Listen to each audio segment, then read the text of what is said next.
और जेल के एसपी हैं, अधीक्षक हैं। बाबा, एक प्रश्न मेरा अक्सर उठता है जी, कि अक्सर दोष दर्शन हो जाते हैं लोगों में। कोई जैसे मानक के अनुसार कोई कार्य नहीं करता है जी, तो और फिर बाद में जो है उसको सोच के बड़ा वो रिग्रेट भी होता है कि जो है क्यों है ऐसा जी। बाद में दुख भी होता है कि ऐसा क्यों। देखो, इतनी बात तो समझनी है कि संसार की रचना गुण और दोष से ही हुई है।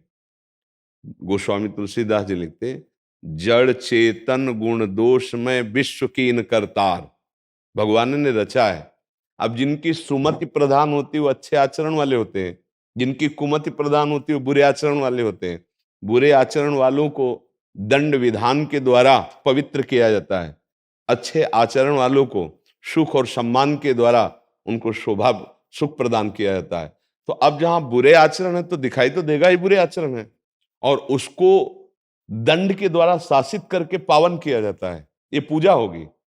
तो दंड देना, बुराई का निर्णय करना, उस बुराई को रोकना, इसमें दुखी नहीं होना, ये हमारी सेवा है। जैसे आपका जो डिपार्टमेंट है ये सेवा है। अच्छे आचरण करता है उसकी रक्षा करना और उसको सुख प्रदान करना। अब हमें ये सेवा मिली, वस्तुतः दोनों में एक ही तत्व बैठा है।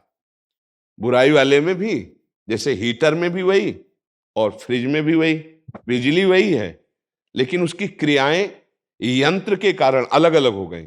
तो बुद्धि का विपरीत दिशा में जाने से वही तत्व राक्षसी आसुरी भाव से प्रवृत्त हो गया।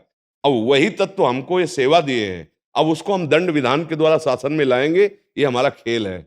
और इस सेवा से हमें भगवत प्राप्ति होगी। नाम जप करें और दोष का निर्णय करें, दोषी को दंड के द्वारा रोकें, ये पवित्रता होगी। उसमें दुखी कभी ना हो, क्योंकि आपको ये सेवा मिली है।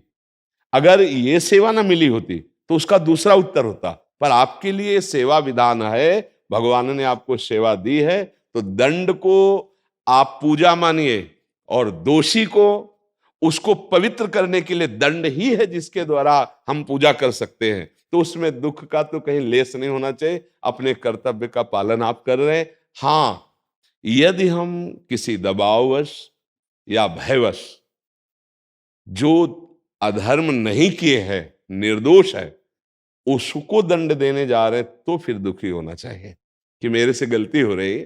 अगर ऐसा नहीं है तो फिर निर्भय रहो, ये भगवान के विधान के अंतर्गत है जी।